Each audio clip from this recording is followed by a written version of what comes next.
Hello students and welcome back to U.S. History for 11th grade with Miss Ingram.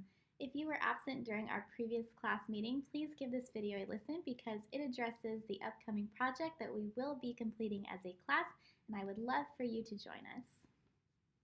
Last lecture, I began by introducing everyone into the 1920s through music. First, I played contemporary music, so think Jonas Brothers, think Justin Bieber, think Taylor Swift, everything that is relevant today. I played so we can get an idea of maybe how somebody felt during the 1920s when they heard jazz music and Fats Waller, so to say. So moving on from there, I decided since this is a more one-on-one video, I would use another example and I chose books. So to give you a sense of the direction where I'm going, my favorite author is J.K. Rowling. You probably know her because everyone loves Harry Potter, right? So Harry Potter is my favorite series. It just makes me nostalgic. I remember my childhood and going to the movie theater and waiting to see what happened next to my favorite character. I read all the books. I know this like the back of my hand. I love it. And people who read during the 20s, like let's say the Fitzgeralds and Ernest Hemingway. I'm sure those are familiar faces, but I wanted to do something that's probably maybe less well known. If you've heard of Nancy Drew, you probably have seen at the bottom Miss Carolyn Keene right there. Although that's a pseudonym, she is also known as Edward Stratemeyer, who also wrote the Hardy Boys. So you can kind of get a glimpse like the gender roles and let's just say like the modesty of the era, so to speak. Even though it's such a nostalgic time for some people, like we think of fashion and we think of music, but we don't really think about the books, right?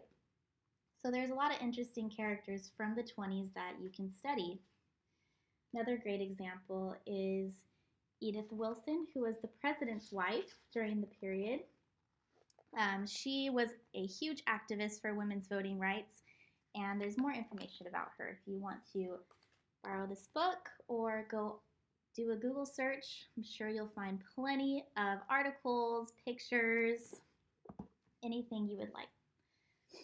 So moving on, what's the point? Why are we learning about the 20s like this? Why aren't we just focusing on the fun part, right? Like the parties, the big houses, the big banks, and everyone had leisure and we went and hung out and enjoyed baseball games, right?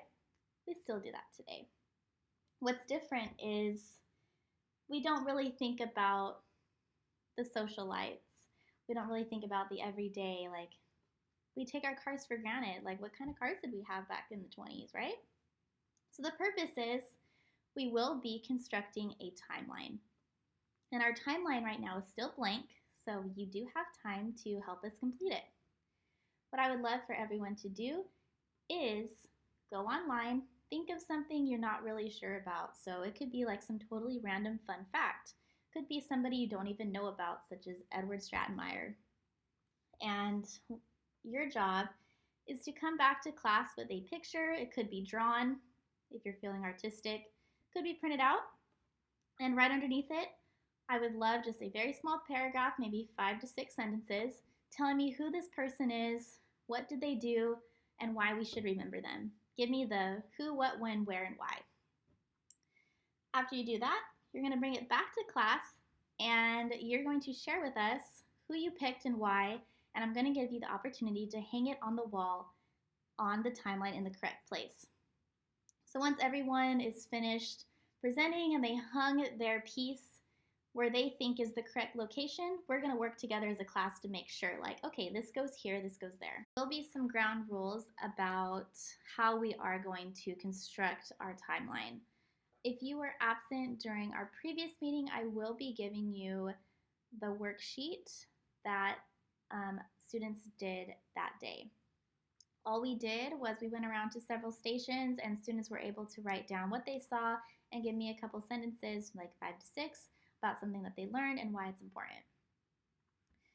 So in order for you to complete the same expectation, once your colleagues are giving their presentations, I would love if you just picked 5 of those presentations, give me what it is, and give me those fun facts as well. That being said, we did have the agreement in class that what we saw in our stations cannot be used in our timeline. So students are expected to find a person, place, or thing from the 20s and incorporate it to their best knowledge into our timeline. So this has to be a new subject for you. So I expect you to go through the databases and find something that stands out. If you really want to use something and you're unsure if somebody else has already picked it, or let's say it's used in a different way, please reach out to me because I will help you. I will provide those materials and we will find a way to incorporate it in our timeline. The goal of this is to expose everyone to something new. I'm assuming everyone kind of has an idea about The Great Gatsby. I don't want 20 people doing the same thing, so we need some alternatives. We need to bring in some new, fresh things, so to speak. So I'm going to leave that up to you guys, and I cannot wait to see what you find. Please let me know if you have any problems researching or any other issues. I would be more than happy to help you during this project because it is a group effort, and like always, studying history is a group effort as well.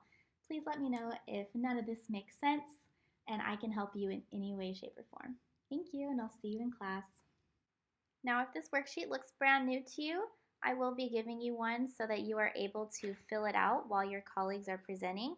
Remember to choose at least 5 and give me the who, what, when, where, how, and or the fun fact that stood out to you during the presentation. Once you are finished, you may turn it in to me for full credit and just let me know that you were absent that day so I can hand you one. Thank you guys.